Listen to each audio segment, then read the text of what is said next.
plans to close their coal ash storage ponds in response to the aforementioned EPA rules.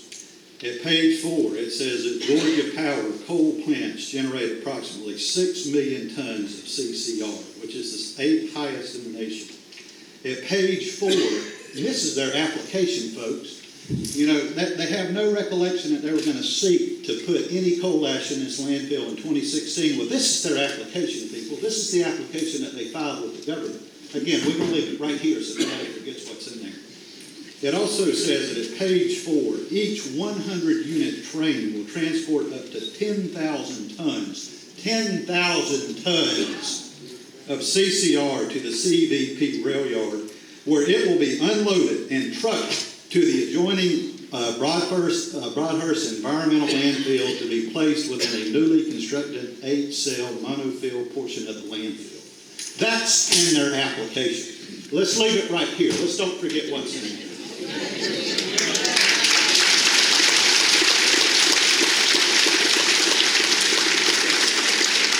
Thank you, Mr. Palmer. We've heard tonight that we don't need to worry about radioactivity, but we've heard two different viewpoints. Professor Rasmussen has pointed out something that's very interesting. I have a question for Republic and also for our regulators in this matter. Has the coal ash that is already in the landfill been tested for radioactivity? And why is there coal ash that is radioactive in the landfill already? Under Georgia law, radioactive materials, radioactive waste, cannot be in this landfill. Under the 2005 contract between Republic and the Solid Waste Management Authority of Wayne County, radioactive material cannot be in this landfill. Yet we know from studies by respectable scientists, a recent study from Duke University, Dr. Bengosh, who said that it is guaranteed that coal ash, or CCR, if we want to use the environmental law lingo, is radioactive. So why is it already in our landfill? That's a question for Republic and also for our regulators. Has there been any studies done on the contents that's already in the landfill? But more importantly, the proposed coal ash that will be brought in 100 rail cars per day. You may hear that this landfill is beyond the scope of the permit before the Army Corps of Engineers. But the Army Corps of Engineers will be looking at the whole purpose and need for the proposed rail yard. If you're not going to be bringing in 100 rail cars of coal ash, why do you need the rail yard? That's what the permit application is about. So my question is, why 100 rail cars of coal ash? Why is that number used in there? Are there studies? Apparently there's no contracts in place, as we've been told. So my question is, have alternatives been looked at? We have a very large rail yard just 30 miles south in Waycross. There's no mention of that in the permit application. All of the alternatives listed in the permit application are right there next to the landfill. They say that trucks can't do it. Well, we've already heard tonight that many trucks are already coming. Why? The need needs to be documented, and it needs to be shared so we can analyze it. We as the public deserve the information upon which to make intelligent comments. I want to say that my city commissioners don't have handcuffs on. I can't tell you how many phone calls, meetings, emails that I have received from every one of them. And they didn't create this mess. They inherited this mess, and they are listening to you. And they have come to the fight when the fight really wasn't theirs to start or even to finish. And I think you ought to commend those people. Let me talk to you.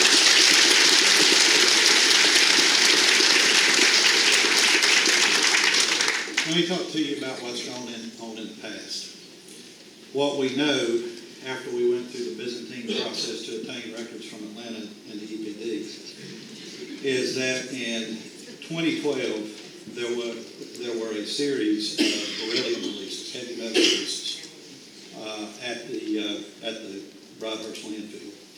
In October 22 of 2014, there was a reading of beryllium that exceeded the safe drinking water limit.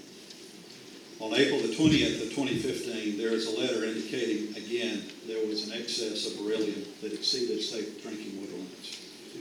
There is another letter dated November 3 of 2015 that said, again, that beryllium was in the groundwater and it exceeded safe drinking water limits. This is what's gone on out there in the past. I want to say something else. The beryllium didn't come from nature. God puts a lot of things in nature. We know that. Some of it's good, some of it's bad. But he didn't put this beryllium in your groundwater, in your groundwater, in your groundwater, in your groundwater. He didn't put that beryllium there. Those people put that beryllium there. Those people put that beryllium there, not through garbage, not through trash, but through coal ash. And let me tell you what else they did. When the beryllium was discovered, what did they do? Did they say, we're going to report this and do right? No. The first thing they did is they hired an engineer who said, well, let me do a report and tell Mr. Cown's office that this is just naturally occurring. This is something God put in. Well, thank God that Mr. Cown's office read that report and said, I ain't going to fly in Jesup. That beryllium didn't come from God. That beryllium came from you. So then we did some additional reports. And those additional reports said the beryllium came from coal ash. Not from dirty diapers. Not from burned up tires. Not from thrown away notebooks. From coal ash. And they want to bring it in by the 100 train cars and put beryllium in your drinking water. All right, this is a meeting to gain information. Him up on that. Now, I'm a well driller, and I'm not gonna know that. I had The Commissioner, sir. I encourage you to give those remarks. We're going to do this in an orderly manner, but it is very true. Those who are in the business of well drilling will understand. I have a question for the regulators and for the Republic to please answer as they look into this matter. There's a request for a deep well permit, assumably to be used for washing out the rail cars. The rail car washing operation, which is contained in this permit application, should be something that concerns all of us. One, because it's not adequately described in the permit application. But two is, that's a lot of water. 100 rail cars of coal ash have to be washed out. CSX doesn't take the rail cars back unless you wash it out. What happens to all the wash water? Now, there's a description in here, a vague description of a washout process. Well, as Mr. Connor pointed out, we've had problems before, which have been alluded to, problems that we've alluded to about coal ash residue leaching into the groundwater. It leached into the groundwater because, as they recognized, there was no liner in place. There's no description in this rail yard application of a liner being used, and yet we're going to have 100 rail cars of coal ash washed out. Where does that water go? I mean, when you wash your car in your driveway, what happens? So my question is, where is the explanation? And we need to see that as we move along. We need to see answers to that water, because water has to go somewhere. We know that their wastewater was going to the Jesup wastewater treatment plant in the early 2000s, but it got to the point where Jesup's sewage treatment plant couldn't handle it. It couldn't handle it. Now that goes to Waycross. So, those are questions that we all need to have addressed. And you need to ask yourselves, how can a permit be granted if these answers are not given? Ladies and gentlemen, I hope that you will speak with your city attorney if you live in the city of Jesup and ask these questions also. And I'll let you know that on behalf of Mr. Neesmith, we're here also to help you with your legal questions as we go forward in this matter. The principles of the environmental law are clear. They are to protect. Who are they to protect? The citizens. Thank you.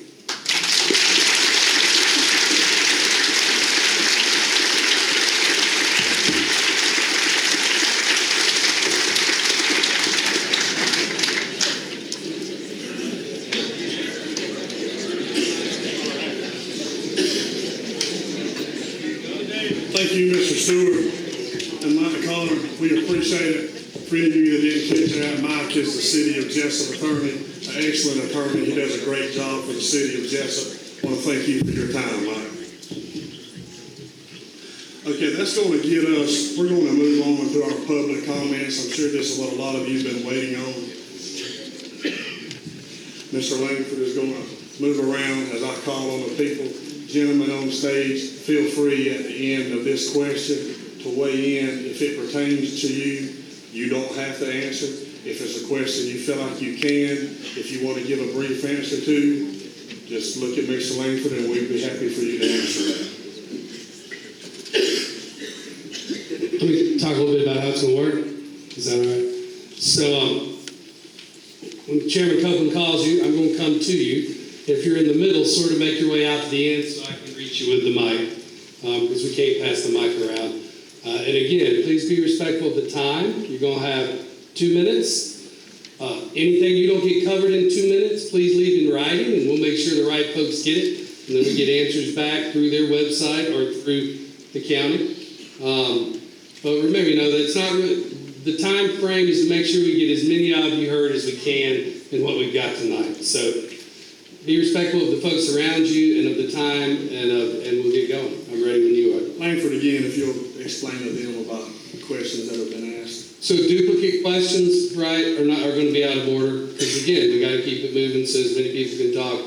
Duplicate comments, that's going to be the chairman's call. But please, fresh stuff we're going to keep hearing, and we'll keep going as long as we're getting fresh stuff. Thank you. Miss Catherine Ridley, you're up. Miss Catherine Ridley. If you'll raise your hand and stand. Okay, if you don't raise your hand within a few seconds or minutes, we're going to... Miss Ridley, question, comment? All right. Okay, let's roll on. Miss Christy Lambert. Christy Lambert. Miss Lamb, slide out this way for me if you will. We'll get right here. We'll reach over. Go hold it. Thank you. I just wanted to express about the importance of this area. I don't think that's something that we really talked much about, and the people of this area, and what a globally important world-class system it is. We have this incredible wetlands, and these are threatened by this, and the rivers, the Altamaha, the Satilla rivers, and this network of wetlands that connects and serves as kidneys to our air and helps to purify and filter our area. And so I also want to ask you to think about our community and citizens that depend on that for multiple reasons, and even thinking about it from a fishing standpoint. It was mentioned earlier about the coastal. We have to think about the coastal connection and how our rivers and our wetlands support that, and how important it is that what we do in this area, we have to think about what impact it may have. Think about the alternatives, and think about how we can work to decrease the risk, to think about other areas and alternatives to use. So I ask you to really think carefully and cautiously about this. Thank you. Thank you. Thank you. Mr. David Norris.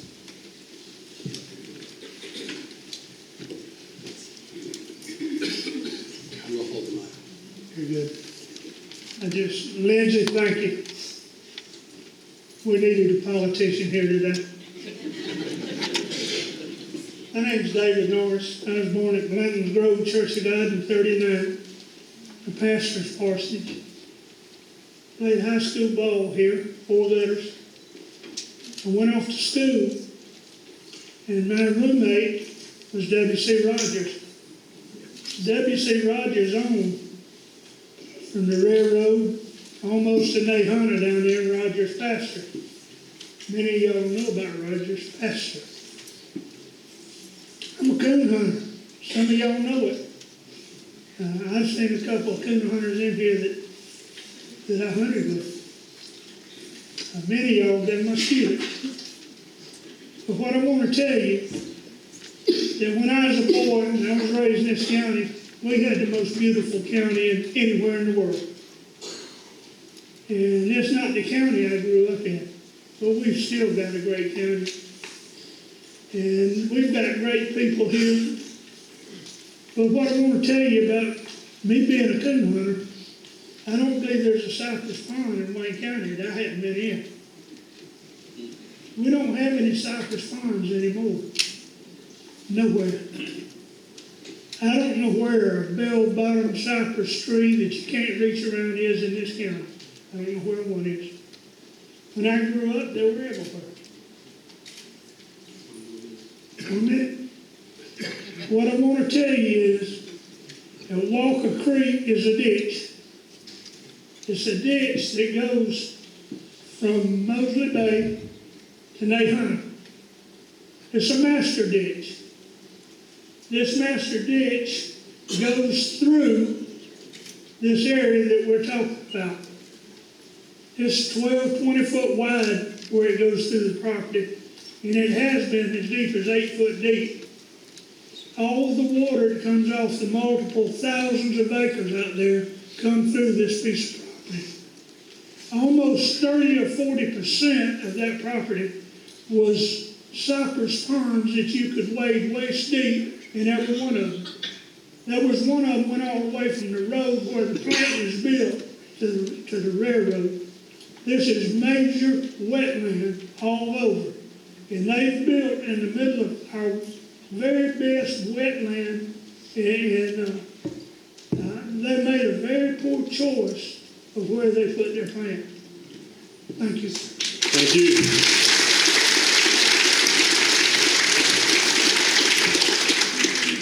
Thank you, Mr. Norris. Lisa Sykes. Langford.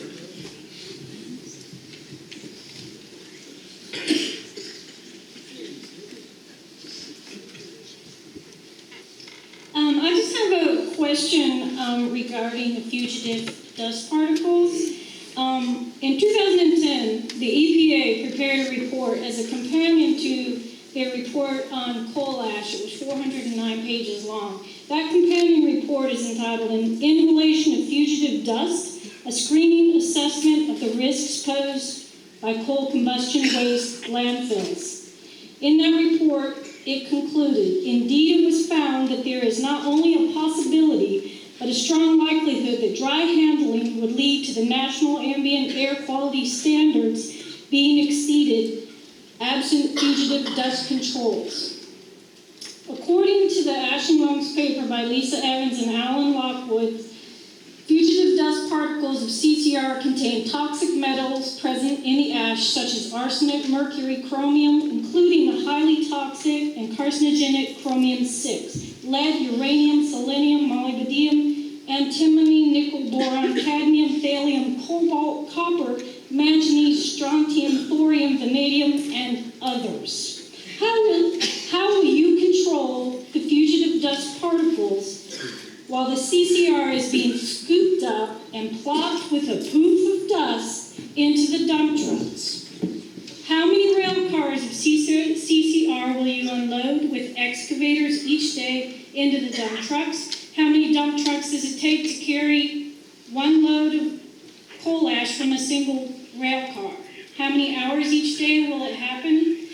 And how much coal ash residue is left in each car after it is scooped out by an excavator?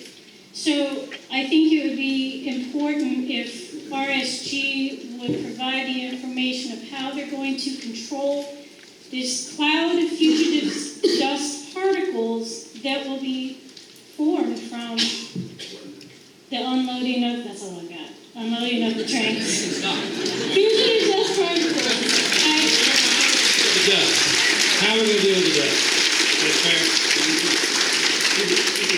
Gentlemen, You want me to hear? you want to talk dust for a minute? Sure, I'll start and then pass the mic over to Jeremy. So I think what Ms. Sykes, is it? Yes. I think what you were referring to in the 2010 EPA report was in the context of the electric facility, the producers and what they, have been doing up until now, which is, as I said, that pond or that sort of out in the field, which, yes, did contribute to some dust stuff. And I think that was part of the motivating factor for the EPA saying we've got to handle as a country coal ash differently, and it's got to go into some sort of line containment system. In terms of dust and how dust would be managed, it's a great question. Some of that is, outlined in the permit and what we're talking about, but not all of it is done. And there's a reason for that, because this involves a lot of engineering, and engineering takes time. And part of the reason you hear me say we're not going to be accepting coal ash at Broadhurst Landfill in 2016 is because if the permit is adjudicated and there's rail development, part of the engineering that will be involved with that rail development is going to involve fugitive dust control plans. That could include vacuum systems. It could include sort of an encasement type system. It could include covering some of the material as it comes in. But I'll pause there and let Jeremy add again. Yeah, so Ms. Syke, as I said in our presentation, we have heard some initial comments from the Corps verbally, and obviously from the local citizens about the potential issue with fugitive dust. The material in question that we really focused on for this permit were those potential pond cleanup type remediation projects, which are oftentimes, there's more concerns about the material being too wet rather than having fugitive dust coming off the material. But that aside, we have heard those concerns, and we're evaluating with our engineers about the potential for additional measures, which may even include enclosed transfer operations within a confined building, as Russ mentioned. As we evaluate those, and at which point we receive the formal comments from the Corps to address those issues, we'll define those options. But again, we are looking at confining those operations to indoors, and then additionally, what kind of additional negative pressure systems we can impose on those buildings with dust collection and baghouse type systems. Obviously, aggregates and materials such as this are transferred on a daily basis within the ports, within various other facilities. So the equipment is out there, and it's standard practice to use those materials. So we're evaluating that. As far as transporting the material, we're also looking at how we could potentially control dust issues within the vehicles, within the trucks, the transfer trucks. Be it tarping systems over the beds of the trucks, or spraying the material to limit dust coming off it, to hydrate it, or even covering it with materials such as like a cementous slurry, which is commonly used in landfill cover systems to immobilize the potential dust. So we are looking at those options, and we hope to address those in the formal comments process. Thank you. Miss Elizabeth Ann Chappelle. Say that again. Elizabeth Ann, she's right here. Perfect. Chappelle. Hey, I'm Elizabeth Ann Chappelle. I've been born and raised here in Wayne County. We've been here for generations upon generations. My grandmother Ann Morris bought land that has the Penholloway Creek on it, and there's so much history here. We have got, this was a creek sacred hunting ground where this Penholloway Creek was. The Penholloway wetlands are critical to our water in Wayne County, as well as the entirety of southeast Georgia. What we're dealing with now is Broadhurst has brought in at least 800,000 tons of coal ash already. There's already been a breach, whether it's been in your liner or how it's handled, but y'all have had a failure containing this coal ash already. I don't see how we could ever trust you. This happened over 6 years ago. We were never notified. Never notified. We didn't find out about it until there were people digging in the reports in Atlanta. What I have to say, sort of in summing up, I know a lot of people want to talk. This is something my husband wrote that goes into that. Wayne County must take decisive action now to avoid becoming a byword for short-sighted ignorance and unlimited dumping. What Republic has in mind for Broadhurst is a far cry from the modest regional landfill envisioned by Wayne County in the 1990s. Toxic coal ash hauled here for large profits that accrue to an out-of-state corporation was never envisioned in this comprehensive solid waste management plan, which we have here for Wayne County. This was adopted by Wayne County and 3 municipalities, and this is not consistent with that plan. Another thing that I'm really concerned with the groundwater is the radioactive elements. There's been no testing whatsoever for radiation in our water, in our soil, in our wetlands. Broadhurst should have never been built on top of the Ben Holloway wetlands, but it flows down through our creek where I grew up running barefooted and able to fish. And now nobody can even eat the fish out of the Ben Holloway Creek now. This is flowing to the Altamaha and will end up in our coast and our oceans. How much radiation, how much radioactive materials are already in our water and soil? Thank you.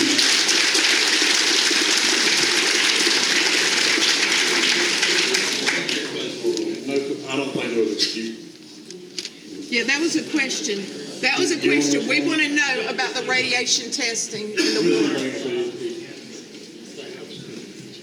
Thank you, Ms. Jesup, for the comment. There's a lot to respond to. I assure you that the Penn Holloway Creek is a treasure, and the wetlands that we have at the landfill, more than 500 acres of preservation and mitigation work of wetlands there, is also a treasure. And we've had the Saltillo Riverkeeper representatives of them out to the site, and they've seen firsthand.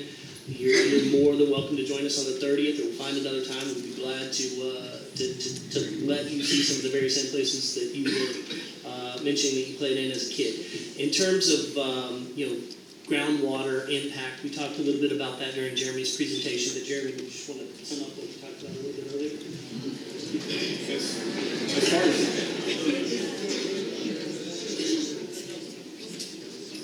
As far as the groundwater exceeds that we've experienced, I think the key points on that is that Talking to that mic. the key points with that issue is that it was a permanent operation that was being conducted at Broadhurst. We identified the issue and we self-reported that issue. We worked in coordination with EPD to clean it up and to remediate the potential soils that were of issue, and we're going to continue to monitor that. As far as the difficulty in obtaining records, I think the opportunity for various folks in this community to go to EPD and locate those records and take copies home with them is a demonstration that the protocols in place with solid waste facilities and groundwater monitoring, it does work, and that we as a company have acknowledged that and have been truthful about that. As far as speaking with the Atlantic Journal-Constitution reporter who came on site, we spoke very frank about that situation with him. It wasn't something that he went directly and researched specifically, but we spoke very openly about that with Mr. Chapman. But it identifies that the system does work, and we were proactive about it. As far as the radiation issue with coal ash, we can get into that. There's various studies out there, both within regulatory agencies, industries as well, and coal ash specifically is, included in upwards of 40% reuse in the United States, be it concrete, be it gypsum wallboard. And furthermore, the material is not specifically regulated as radioactive waste in Georgia. So, those are the two key points with coal ash.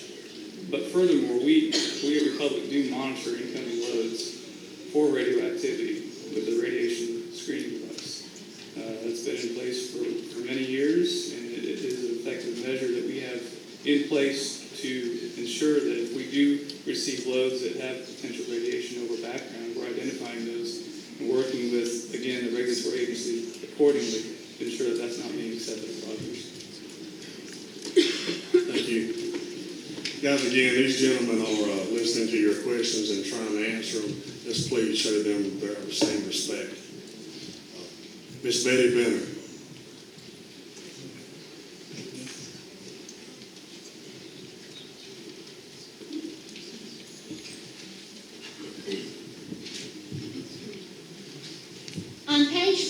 permit application, there's a section that addresses the Endangered Species Act of 1973, and the Corps' request for various government agencies on whether any endangered species may be present in the proposed area of the permit.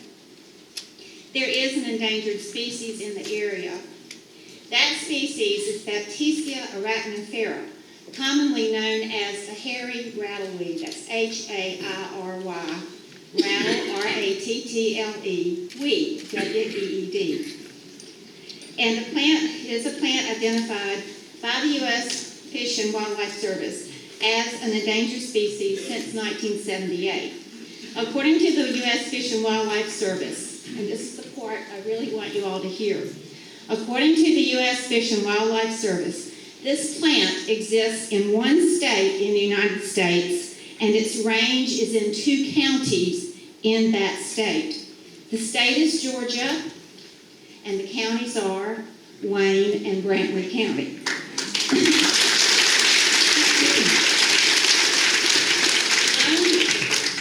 Only 26 plant populations have been identified, with the majority in the southern part of Wayne County and the northernmost part of Brantley County. Clearly, the endangered hairy rattleweed may suffer immeasurable and irreversible extinction if a rail spur were built and allowed to crisscross its fragile habitat, because the water table will be lowered and site drainage will occur. In a January article of the Florida Times-Union, the U.S. Fish and Wildlife Service stated that the rail spur project would have no impact on the hairy rattleweed plant or the wood stork, an endangered bird living in the area. I have used the U.S. Fish and Wildlife Service's ECOS system and IPAC, which is the project planning tool, and am waiting for a response. To say the permit, let me back up. To say the permit would have no impact is hard to believe, considering it may